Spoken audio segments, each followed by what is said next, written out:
السلام علیکم ورحمۃ اللہ وبرکاتہ۔ اعوذ باللہ من الشیطان الرجیم، بسم اللہ الرحمن الرحیم۔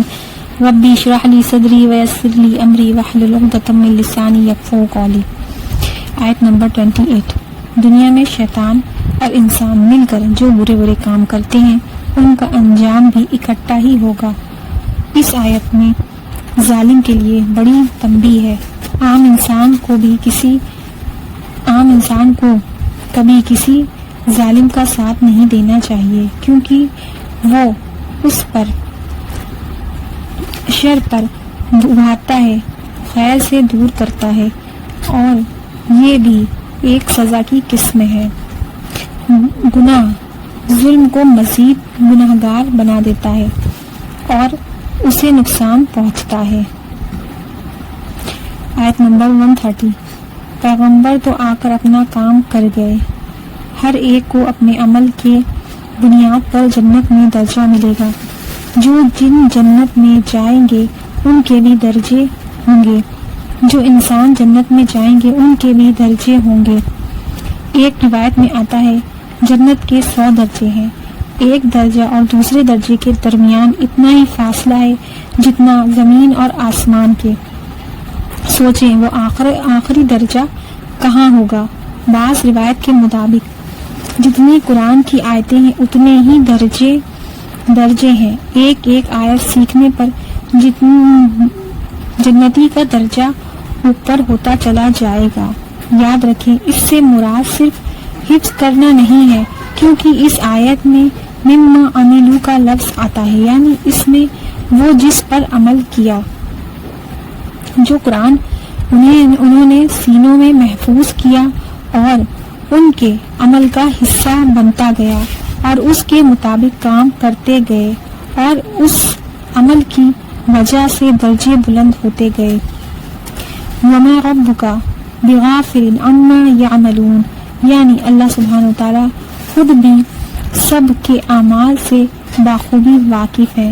اپنا درجہ اپنے رب کے یہاں دیکھنا ہے تو اپنے اعمال کو دیکھیں، کس کام میں آپ کتنا آگے ہیں، نماز میں کیسے ہیں، روزے میں کیسے ہیں، زکوٰۃ دینے کا طریقہ کیا ہے اور کتنی خوشی اور شوق سے وقت پر دیتے ہیں، صدقہ کتنا دیتے ہیں، خیر اور بھلائی کے کام کتنے کرتے ہیں، نیکیوں میں کتنا آگے بڑھتے ہیں۔ ہم میں سے ہر شخص اپنے اپنے اعمال کی طرف دیکھے۔ آیت نمبر 133۔ ہمارا رب کتنا مہربان ہے کہ ایک کے بعد ایک دن دیتا چلا جا رہا ہے کہ ہم کوئی نیکی کا کام کر لیں، مہلت پہ مہلت۔ جس کی عمر 60 سال ہو جائے اس کے پاس کوئی عذائیہ بہانہ نہیں رہتا۔ اللہ نے اس کو جینے کے لیے بہت سارے دن دے دیے، اس کے بعد تو انسان کو بونس پر ہی جیتا ہے، یعنی قیامت کے دن کوئی بھاگ کر چھپ نہیں سکے گا، ہر ایک کا حساب ہوگا۔ اس آیت میں الانعام کا ذکر ہے۔ اہل عرب نے کس طرح ان مویشیوں کے بارے میں غلط عقیدہ اختیار کر رکھا تھا۔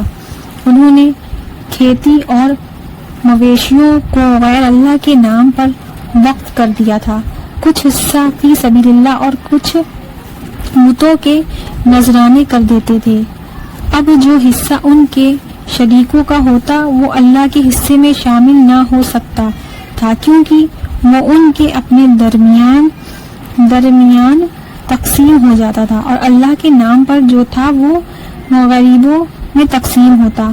تو کبھی ایسا ہوتا کہ اللہ کے نام والا حصے میں بھی کبھی کمی ہوتی، وہ اس کو پورا نہیں کرتے تھے، لیکن اگر بتوں کے حصے میں کمی ہوتی، پیداوار ناقص ہوتی یا کوئی جانور مر جاتا تو اس صورت میں اللہ کے حصے میں سے لے کر اس کمی کو پورا کر لیا جاتا، یعنی غریبوں کے حصہ بھی اپنی طرف کھینچ لیتے۔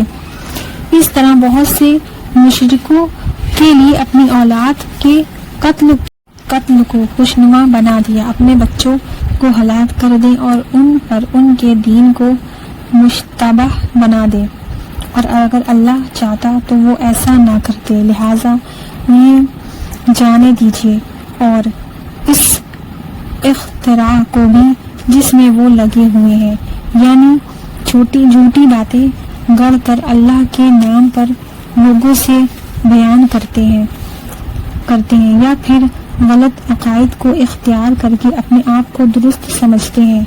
اللہ نے جو چیزیں سب کے لیے حلال کیا وہ انہوں نے حرام کر دی، اور اپنے مرضی سے حرام کو اپنے ہاتھ میں لے لیا کہ جس کو ہم چاہیں گے دیں گے۔ جب انسان بڑے بڑے گناہ کرتا ہے تو اس کا دل سخت ہو جاتا ہے۔ جو اپنی اولاد کو مار ڈالے، جو اللہ کے دیے ہوئے رزق کو اپنی مرضی سے حرام کر دے، پھر وہ ہدایت پر کیسے آ سکتا ہے؟ جس نے قانون اپنے ہاتھوں میں لے لیا ہو، یہ کہ میرا بچہ ہے، جو چاہے کرے، انہیں نہیں، یہ اللہ کی امانت ہے، تمہارے پاس تمہارا اختیار نہیں کہ اس کو قتل کرو۔ یاد رکھیں، خود ساختہ طریقے سے اللہ کو راضی نہیں کیا جا سکتا۔ اپنے من گھڑت بنائے ہوئے طریقوں کو دین کہنا دین نہیں ہوتا۔ بعض لوگ جیسی بدعت کرتے ہیں۔ بدعت کیا ہوتی ہے؟ جو چیزیں نہ قرآن و سنت میں ہوں، نہ ہی نبی کریم صلی اللہ علیہ وسلم نے، صحابہ نے کبھی وہ کام کیے گئے ہوں۔ بعد کی خبشیے میں خود ساختہ ان چیزوں کو اپنے لیے دین کا حصہ بنا لیں تو ایسی چیزوں سے اللہ کو راضی نہیں کر سکتے، کیونکہ اللہ نے اس کام کے لیے کرنے کا مطالبہ ہی نہیں کیا۔ کوئی اپنے اوپر خود پابندیاں لگا لے